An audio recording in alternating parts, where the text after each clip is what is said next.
예, 감사합니다. 돌이킬 수 없는 것 세 가지가 있다고 말합니다. 하나는 이미 내뱉어진 말이라고 말합니다. 우리가 한 번 말하고 후회할 때가 있지 않습니까? 왜냐하면 한 번 뱉은 말을 우리가 다시 담을 수가 없기 때문입니다. 두 번째는 활시위를 떠난 화살은 돌이킬 수가 없다라고 얘기를 하고요. 또 하나는 흘러간 세월, 지나간 시간은 돌이킬 수 없다고 말합니다. 그래서 우리가 시간이 지난 다음에 내가 옛날에 그렇게 하지 말 걸, 또 그렇게 할 걸 이러면서 후회할 때가 있지 않습니까? 그래서 제가 어느 책을 봤더니 그 지옥에 가면 껄껄껄 하는 사람들이 많다고, 후회하면서 내가 예수님을 참 잘 믿을 걸, 그리고 정말 부지런히 좀 살아갈 걸, 그때 죄의 유혹에 찾아올 때 내가 물리칠 걸, 이런 후회하는 소리가 많다, 그런 얘기가 있습니다. 오늘 성경 말씀을 보시면 우리가 인생을 살아가는데 후회하지 않기 위해서는 지혜롭게 살아가야 되지 않습니까? 그래서 오늘 성경은 우리에게 지혜롭게 살아가라고 말씀을 합니다. 어떻게 지혜롭게 살아가는가? 오늘 15절을 보시면 그런즉 너희가 어떻게 행할지를 자세히 주의하여 지혜 없는 자 같이 하지 말고 오직 지혜 있는 자 같이 하여라고 말씀을 합니다. 우리가 시간 속에 살아가는데 그 시간 속에서 정말 내가 해야 되는 일이 무엇인지를 깨닫고 그 일을 위해서 열심을 다해 살아가지 않으면 시간이 지난 다음에 후회하게 되는데, 그렇게 하지 않도록 내 자신을 되돌아보고 주님이 원하시는 뜻에 따라 사는 사람이 지혜로운 사람이라고 말씀해 주십니다. 그래서 그 지혜로운 삶을 살기 위해 필요한 것이 무엇인가? 이어서 16절인데 16절을 함께 봉독합니다. 세월을 아끼라 때가 악하니라. 아멘. 오늘 성경은 너희가 어떻게 살아갈지를 잘 살펴서 그 시간 속에서 지혜롭게 살아가야 되는데, 그러기 위해서 필요한 것은 세월을 아끼는 것이라고 말합니다. 여기 세월은 시간을 말합니다. 여기 시간을 아낀다는 것은 시간을 쓰지 않는다, 뭐 그런 말이 아니고 오히려 시간을 잘 사용한다는 의미가 있습니다. 우리는 한 번밖에 없는 인생을 살아가지 않습니까?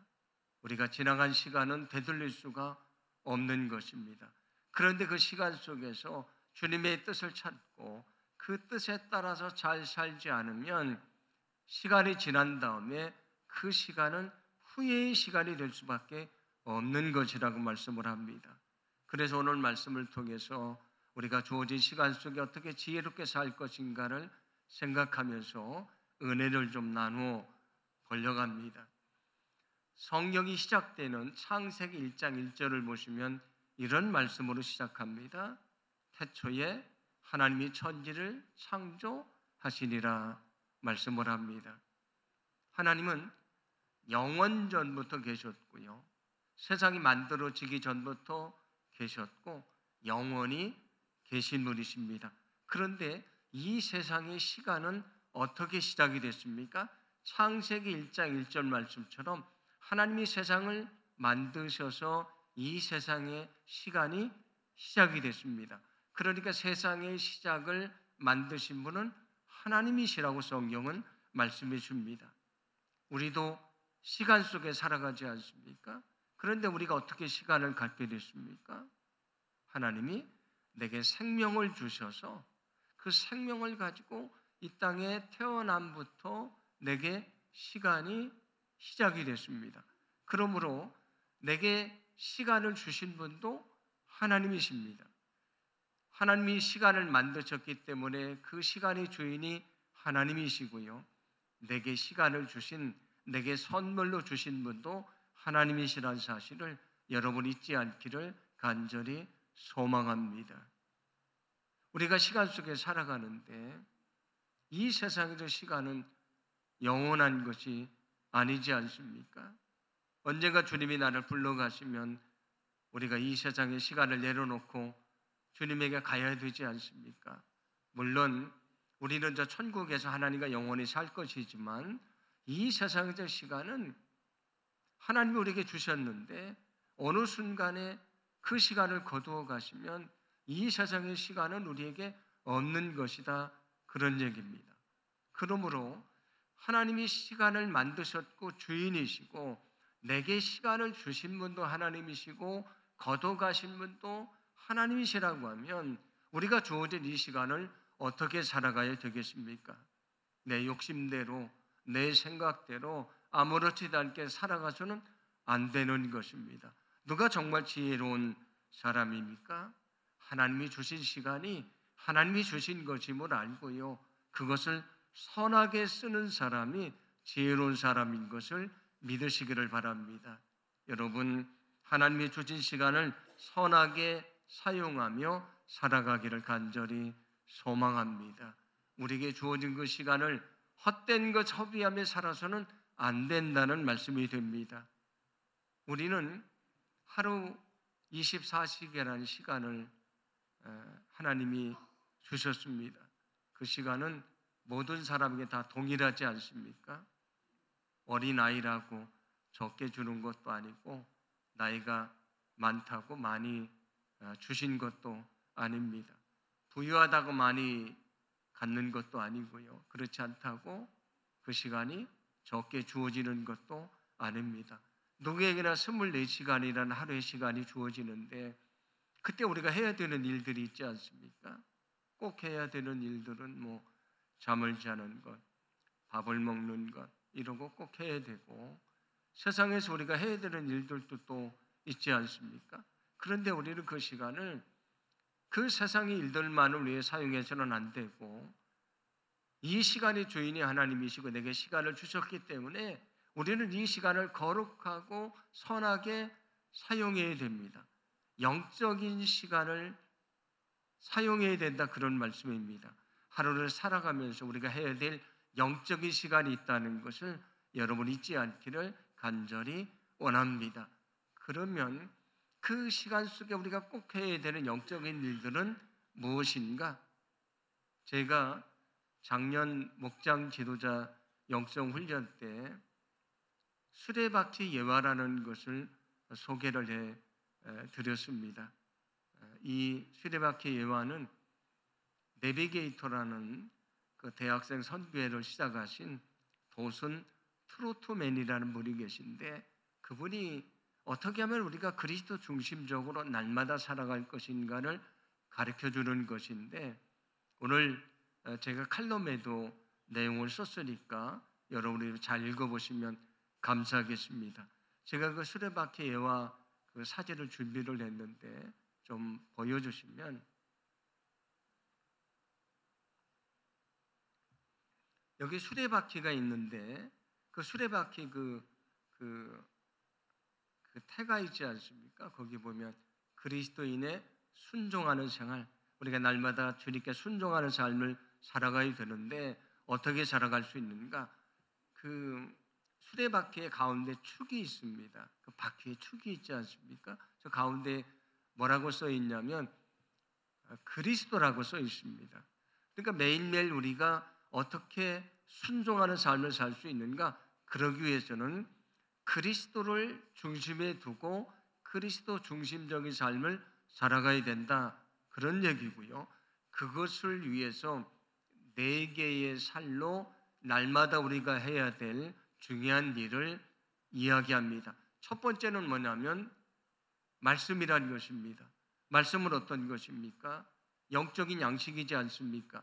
우리가 음식을 먹지 않으면 살 수 없는 것처럼 하나님의 말씀이 없이는 살 수가 없는 것입니다. 주님이 말씀하셨던 것처럼 우리는 떡으로만 사는 것이 아니고 하나님의 말씀으로 사는 것입니다. 그러므로 여러분의 바쁜 일상 속에도 이 하나님의 말씀 앞에 엎드리는 거룩한 시간을 드리게 되기를 간절히 소망합니다. 두 번째는 기도의 시간입니다. 우리가 기도를 영적인 호흡이라고 말하지 않습니까? 우리가 숨을 쉬지 않으면 살 수가 없습니다. 기도는 영적인 맥박이라고 말합니다. 맥박이 뛰지 않으면 살 수가 없는 것인데 기도하지 않고는 살 수가 없는 것입니다. 여러분들이 하루의 시간 속에 늘 기도의 시간을 드리게 되기를 간절히 원합니다. 세 번째는 교제라고 하는 것인데 이 교제는 성도들 간의 교제를 말합니다. 그러니까 주님이 우리를 부르시는데 혼자 부르신 것이 아니고 교회라는 공동체 안으로 불러주셨다고 말씀드리지 않았습니까? 그래서 우리는 영적인 가족이 됐습니다. 그런데 성전에 모일 때만 영적인 가족이 아니고요, 흩어져 있어도 여전히 영적인 가족입니다. 그래서 우리가 늘 성도들과 교제를 해야 된다. 그 교제 가운데 하나님의 은혜가 있고요, 함께 믿음이 성장하는 역사가 있습니다. 우리 교회가 추구하는 비전 중에 하나가 목장을 통해서 함께 믿음이 성장하는 거라고 말씀드리지 않았습니까? 우리가 서로 교제하고 만나고 함께할 때 함께 믿음이 자라게 돼 있는데 그런 영적인 교제를 나누는 시간을 반드시 드려야 된다, 그런 얘기고요. 네 번째는 증거, 하나님의 말씀을 전하는 것을 말합니다. 주님의 우리를 부르신 목적이 영혼을 구원하는 것이지 않습니까? 그런데 우리는 세상 일이 너무 바쁘다고 이 사명을 잊고 살 때가 많이 있습니다. 그러나 우리가 꼭 해야 되는 것은 복음을 전하는 것입니다. 우리가 이웃을 사랑하며 살아가야 되지 않습니까? 우리가 그들을 만나서 위로해 줄 수도 있고 그 다음에 그에게 밥도 사줄 수 있고 대접을 할 수도 있지만 그에게 줄 수 있는 가장 큰 사랑이 무엇입니까? 주님의 사랑을 그에게 전해주는 것이지 않습니까? 그래서 날마다 해야 되는 것은 영혼 구원을 위한 시간을 드려야 된다, 그런 얘기입니다. 제가 올 한 해를 시작하면서 우리가 여러 가지 신앙적인 결단을 해야 된다고 말씀을 드렸는데 여러분이 다시 한번 결심할 때에 먼저 말씀을 향한 그런 결심을 하기를 간절히 원합니다. 나는 하루 동안 얼마의 시간 동안 성경을 읽겠다. 나는 하루에 몇 장의 성경을 읽겠다. 여러분이 결심하시고 날마다 말씀을 위해 여러분의 시간을 드리고 말씀을 통해 주님을 만나고 주님의 은혜를 체험하는 거룩한 삶이 되기를 간절히 소망합니다.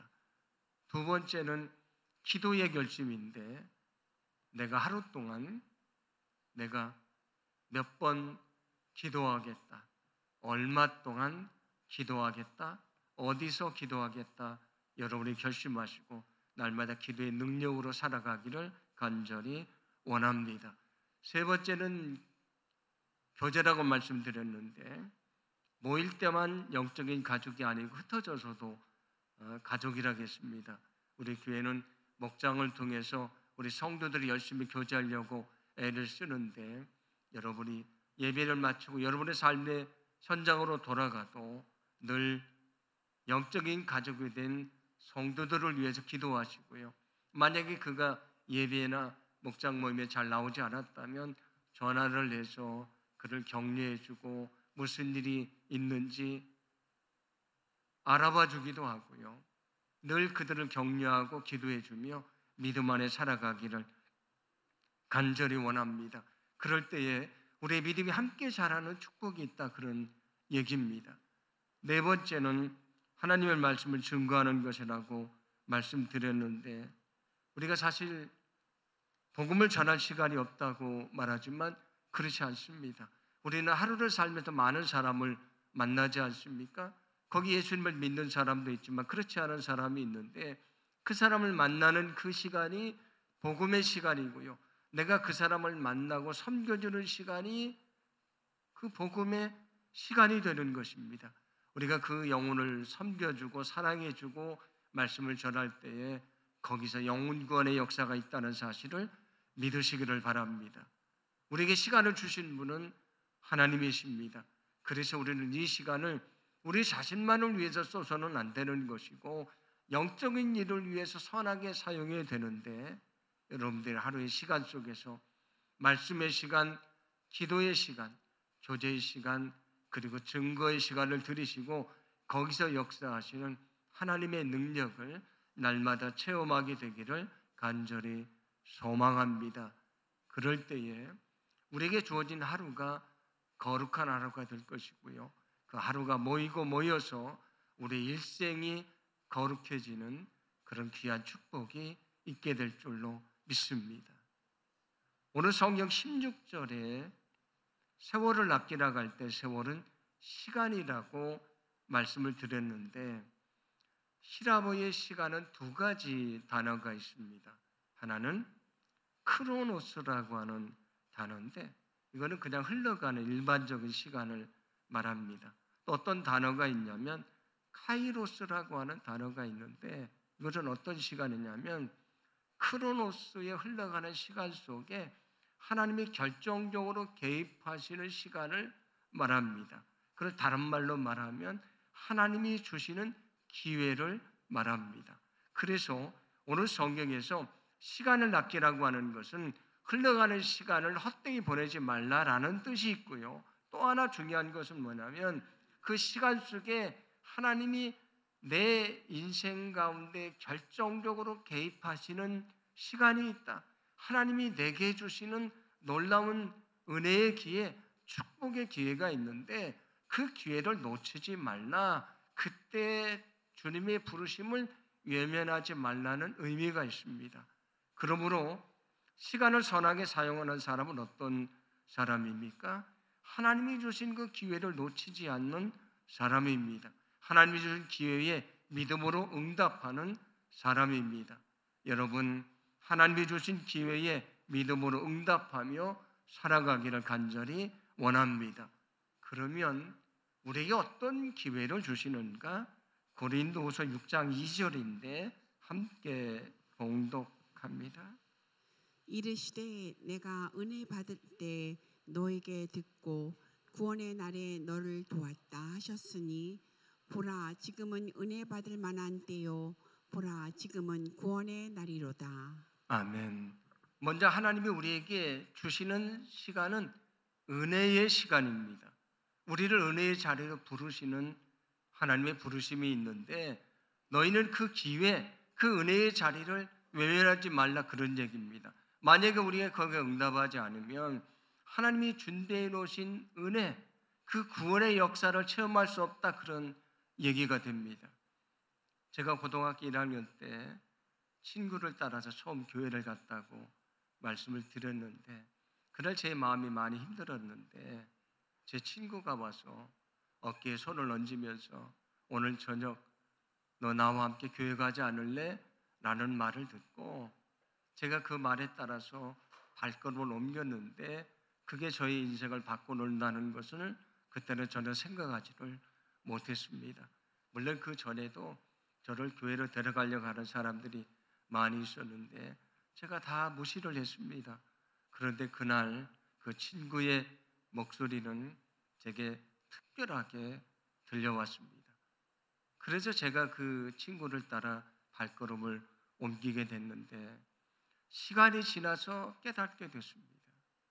그때 친구를 통한 그 시간이 하나님이 저를 구원의 자리로 부르는 시간이었고요. 은혜의 자리로 부르는 시간이었습니다. 지금 생각하면 만약에 내가 그 시간을 무시했다면 어쩌면 내가 지금도 예수님을 모르고 살지 않을까라는 생각을 갖게 될 때가 있습니다. 여러분, 성령을 통해 우리 마음속에 감동을 주시고요. 은혜의 자리로 부르실 때가 있습니다. 여러분이 거기에 응답해야 그 시간 속에 하나님이 역사하셔서 마음의 구원의 확신도 주시고 능력도 주시고 성령 충만함도 주시고 우리의 삶을 변화시켜 주신다는 것을 믿으시기를 바랍니다. 그리고 늘 하나님은 예배의 자리에서 우리를 부르십니다. 그 부르심에 응답한 사람만이 그 예배를 통해 주신 은혜를 얻을 수가 있는 것입니다. 늘 예배의 자리에서 우리를 부르시는 그 주님의 음성을 우리가 외면하지 않고요. 우리가 믿음으로 결심하고 거기 나올 때에 그때 주시는 놀라운 하나님의 역사를 또한 우리가 보게 될 줄로 믿습니다. 전에 어떤 분은 그날 정말 교회 가기 싫었는데, 몸도 피곤하고 너무 싫었는데 그날 억지로 교회 예배에 나왔다가 예상치 못했던 은혜를 받았다는 분의 고백을 들었습니다. 한없이 흐르는 눈물, 자기는 일생 동안 그런 눈물을 흘린 적이 없는데 그때 그분이 고백합니다. 내가 정말 귀찮고 교회 예배에 가기 싫었지만 그래도 마음 한구석에 그래도 가야 되지 않나? 라는 그 마음 하나 가지고 왔을 때 그 시간이 내가 한없는 은혜와 축복을 주시려고 주님이 준비하신 시간이었다는 것을 알게 됐다라는 고백을 들려줍니다. 여러분, 늘 우리를 부르시는 그 예배의 자리를 외면하지 않기를 간절히 소망합니다. 왜냐하면 그 예배의 자리는 하나님이 내 삶 속에 개입하시고 역사하는 카이로스의 시간이기 때문입니다. 우리를 또 어디로 부르십니까? 우리를 사명의 자리로 부르십니다. 늘 하나님의 일을 위해 우리를 부르십니다. 우리가 부르심에 응답하지 않으면 하나님의 역사를 볼 수가 없는 것입니다. 모세도 하나님이 부르실 때 여러 번 거절을 합니다. 나는 능력이 되지 않는다고 거절을 하는데, 만약에 모세가 그 부르심에 응답하지 않으면 하나님의 그 역사를 볼 수가 없었던 것입니다. 응답할 때에 하나님의 역사를 보게 되는 것입니다. 요즘 주보에 교회 청소를 위해서 헌신해 달라고 계속 광고를 드렸는데 정말 감사한 일이 생긴 거는 우리 교회에 와서 예배를 드리시지만 아직 교회 등록도 하지 않으신 분이 자진해서 내가 이 성전의 한쪽을 청소해서 맡아서 하겠다고 결심을 하셔서 오셔서 청소를 해주고 계십니다. 제가 그 얘기를 듣고 얼마나 감사한지 모릅니다. 그러나 헌신하는 곳에는 하나님의 은혜가 있고 축복이 있습니다. 그런데 헌신하지 않으면 그 축복과 은혜를 경험할 수가 없는 것입니다. 여러분, 헌신의 자리에 여러분이 그 자리로 외면하지 않고요, 그 자리에 응답하기를 간절히 소망합니다. 또 우리를 어느 자리로 부르시는가? 복음의 자리로 부르십니다. 아까 우리가 증거하는 삶을 살아가야 된다고 했는데 어느 날 마음속에 어느 영혼이 생각납니다. 또 그에게 다가가서 그를 사랑해주고 섬겨주고 말씀을 전하고 싶은 마음이 든다면 그게 내게 구원의 자리로 초청하는 그런 주님의 말씀입니다. 내가 그에게 다가가서 내가 그를 섬겨주고 말씀을 전할 때에 이미 그의 마음속에 역사하신 성령님이요, 그 마음을 열어주시고 그 영혼을 구원해 주시는 놀라운 축복을 내려주실 줄로 믿습니다. 또 하나는 우리를 사랑의 자리로 불러주십니다. 어느 날 갑자기 여러분의 마음속에 누가 생각이 납니다. 그에게 전화를 해봐야지, 내가 그를 만나야지, 밥을 한번 사줘야지, 이런 마음을 주십니다. 그런데 우리는 그냥 무시할 수 있는데 만약에 그런 마음이 들었다면 하나님이 그 영혼을 사랑하고 섬겨주라고 그 자리로 부르시는 것입니다. 제가 전에 한동안 연락을 하지 않았던 친구가 갑자기 생각이 나서 전화를 했더니 그 친구에게 굉장히 어려운 일이 있었습니다. 그때 제가 전화를 끊고 나서 생각하게 된 것은 왜 하나님이 갑자기 그 친구를 생각나게 했을까? 왜 그에게 전하고 싶은 마음이 내 마음속에 있었을까? 그가 어려움에 처해 있는데 그를 위해 기도해주고 그를 사랑해주라고 나를 부르신 것이라는 사실을 알게 됐습니다. 여러분의 마음속에도 그 사랑의 자리로 부르실 때가 있는데 결코 그 자리를 외면하지 않고요, 우리가 다가가서 사랑을 베풀 때에 그 사랑의 능력이 그의 삶 속에 나타나게 될 줄로 믿습니다. 누가 하나님의 은혜를 체험합니까? 하나님의 역사를 체험합니까? 부르심에 응답하는 자만이 체험할 수가 있는 것입니다. 우리가 흘러가는 시간 속에 그 부르심에 응답할 때 하나님이 내 삶 속에 개입하셔서 내게 은혜를 주시고 내 삶을 변화시켜 주시는 놀라운 역사를 이루어 주실 줄로 믿습니다. 그래서 갈라디아서 6장 9절은 이렇게 말씀합니다. 제가 봉독합니다. 우리가 손을 냉하되 낙심하지 말지니 포기하지 아니하면 때가 이름에 거두리라. 아멘. 누가 지혜로운 삶을 사는가? 선한 삶을 살아가는가? 매 순간마다 주님의 뜻이 무엇인지를 깨닫고 응답하며 살아가는 사람입니다. 그렇게 살아갈 때에 주님이 예정하신 그때에, 바로 그때에 하나님이 내게 은혜를 주시고 능력을 베풀어 주신다고 말씀해 주십니다. 주님은 늘 성령을 통해서 우리 마음속에 말씀하십니다. 은혜의 자리로 나오라고, 예배의 자리로 나오라고, 헌신의 자리로 나오라고, 사랑의 자리로 나오라고, 구원의 자리로 나아가라고 말씀을 하십니다. 저와 여러분이 그 주님의 음성을 외면하지 않고요, 응답함을 통해서 거기 준비해 놓으신 놀라운 은혜를 경험하고요, 거기 준비해 놓으신 하나님의 능력을 체험하고요, 하나님이 준비해 놓으신 놀라운 축복을 누리게 되기를 간절히 소망합니다. 누가 흘러가는 시간 속에 하나님의 놀라운 은혜를 경험할 수 있습니까? 내게 말씀하시는 주님의 음성에 응답할 때입니다. 그 시간에 내게 카이로스의 시간인데 늘 그 주님의 음성을 외면하지 않고요, 응답함을 통해서 하나님의 능력을 경험하길 간절히 소망합니다. 자, 우리가 하나님이 원하시는 인생을 살아가기 위해서는 우리가 주님의 뜻을 알아야 되지 않습니까? 그래서 오늘 성경 17절도 이렇게 말씀을 합니다. 우리 17절 말씀을 함께 봉독합니다. 그러므로 어리석은 자가 되지 말고 오직 주의 뜻이 무엇인지 이해하라. 아멘. 주님의 뜻이 무엇인지를 모르고 자기 생각대로 살아가는 사람은 어리석은 사람이다. 그런데 지혜로운 사람은 누굽니까? 늘 주님의 뜻이 무엇인지를 찾고 깨닫고 순종하며 살아가는 사람입니다. 그러므로 오늘 성경이 말씀하시는 시간을 선하게 쓰기 위해서 우리에게 필요한 것은 무엇이냐면 주님의 뜻을 깨닫는 것입니다. 여러분, 시간을 선하게 사용하기 위해서 주님의 뜻을 깨달아야 된다는 것을 믿으시기를 바랍니다. 그 주님의 뜻을 깨달아야 우리가 그 뜻에 따라 살 수가 있기 때문입니다. 그러면 어떻게 우리가 주님의 뜻을 알 수 있는가? 오늘 17절에서 주님의 뜻이 무엇인지 이해하라 말씀하시고 이어지는 다음 말씀이 매우 중요한데 우리가 잘 아는 말씀입니다. 에베소 5장 18절 말씀인데 이렇게 말씀합니다.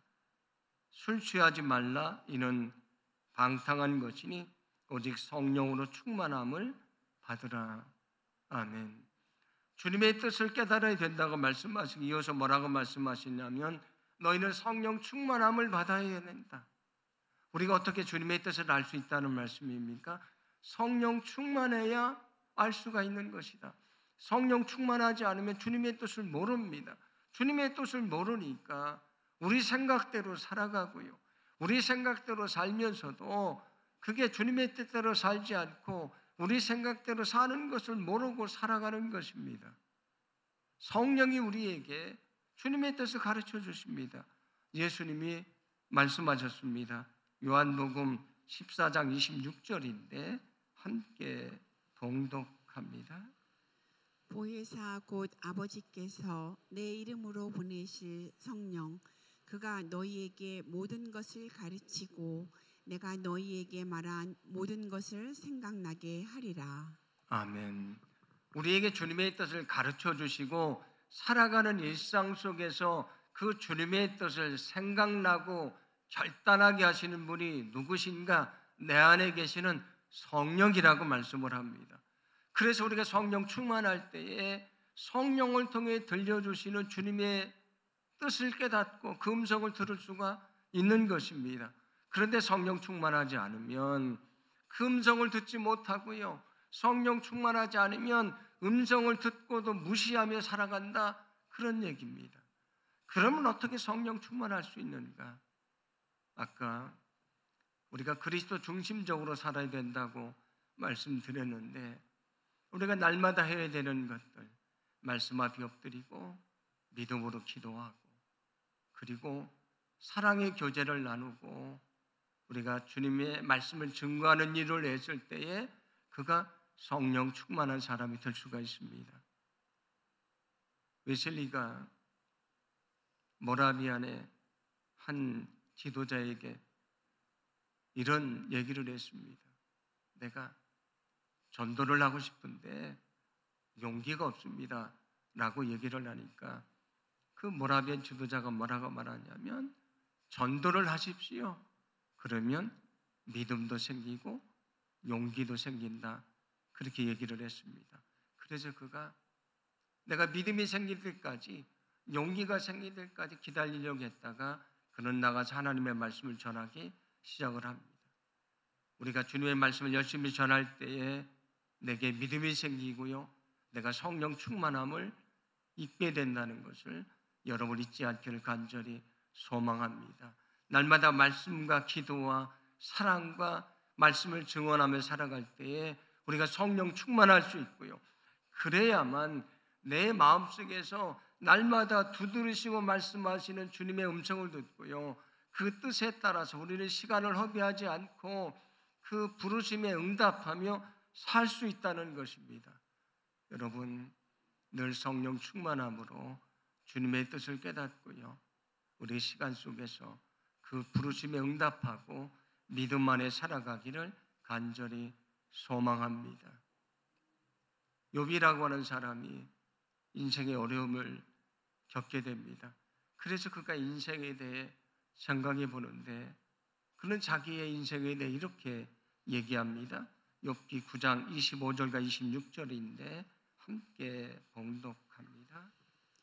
나의 날이 경주자보다 빨리 사라져 버리니 복을 볼 수 없구나. 그 지나가는 것이 빠른 배 같고 먹이에 날아내리는 독수리와도 같구나. 아멘. 그가 자기 인생에 대해서 생각하며 말합니다. 인생이 얼마나 빠른지, 경주자보다 빠르다. 그리고 빠르게 지나가는 배와 같이 인생의 시간이 빠르다. 그리고 독수리가 날다가요, 땅에 있는 먹잇감을 보고 거기에 쏜 화살처럼 내려가는 것처럼 그렇게 우리 인생의 시간이 빠르다, 그렇게 얘기를 합니다. 제가 50대 후반인데 전에 어느 어르신 목사님한테 제가 50대가 되니까 시간이 너무 빠릅니다. 그러니까 그분이 뭐라고 말씀하시냐면, 50대는 50km로 가고 60대는 60km로 가고 70대는 70km로 가고 내가 80대인데 80대가 되니 80km로 간다, 그렇게 말씀을 하십니다. 시간이 너무 빨리 지나간다라는 얘기입니다. 우리 인생은 빨리 지나갑니다. 그런데 지나간 시간은 돌아오지 않습니다. 만약에 그 시간을 우리가 거룩하게 살지 않으면 그 시간은 우리에게 후회의 시간이 될 수밖에 없는 것입니다. 저도 건강할 때 하루하루를 그냥 아무 의미 없이 하루하루를 맞이했습니다. 그냥 하루가 지나니까 또 하루가 주어지는 것이라고 생각을 했습니다. 그런데 제가 아픈 시간을 겪으면서 알게 된 것이 있습니다. 내게 주어진 오늘 하루는 내가 만든 것이 아닙니다. 하나님이 내게 허락하셔서 이 하루를 살게 된 것입니다. 이 시간은 내가 만든 것이 아닙니다. 하나님이 주신 것이고, 하나님이 주시지 않으면 내게 이 시간은 없는 것입니다. 그렇다면 그 하루를 어떻게 살아가야 되는가? 하나님이 주신 이 하루를 어떻게 살아가야 되는가? 우리 생각이나 욕심대로 살아서는 안 되는 것입니다. 오늘 말씀처럼 늘 주님 앞에 엎드려서 성령을 통해 주시는 주님의 뜻을 깨닫고요, 성령을 통해 부르실 때 응답하면서 늘 주님의 뜻에 따라서 이 거룩한 시간 속에서 믿음으로 살게 되기를 간절히 소망합니다. 누구나 주님의 부르심을 받게 될 것인데 그렇게 살아가야 우리는 주님 앞에 부름받는 그 시간 속에 그 앞에서 우리는 잘했다고 칭찬받는 그 영광을 얻게 될 줄로 믿습니다. 주님이 부르시는 그날까지 이 시간 속에서 주님의 뜻을 깨닫고 날마다 그 주의 뜻에 따라서 믿음 안에 살아가기를 간절히 소망합니다.